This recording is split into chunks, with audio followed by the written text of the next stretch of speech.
సంస్థాపనార్థాయ సంభవామి యుగే యుగే. అందరికీ నమస్కారం. శ్రీ శ్రీ శ్రీ ఆచార్య ప్రబోధానంద యోగీశ్వర్ల వారికి జగద్గురు అయిన శ్రీకృష్ణ పరమాత్మకు నమస్కరించుకుంటూ త్రైత సిద్ధాంత భగవద్గీతలోని గుణత్రయ విభాగ యోగము అనే అధ్యాయంలో 9వ శ్లోకము 10వ శ్లోకము గురించి తెలుసుకుందాము.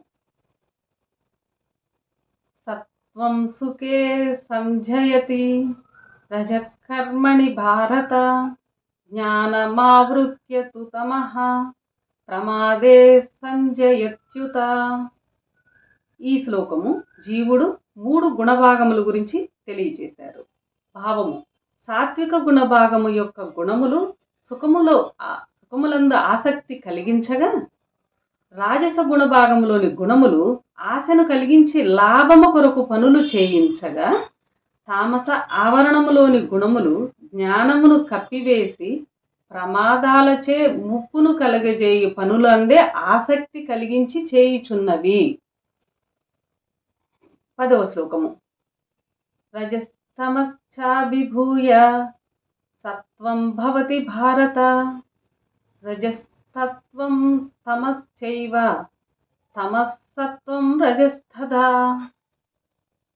ఈ శ్లోకము జీవుడు 3 గుణముల గురించి తెలియజేశారు.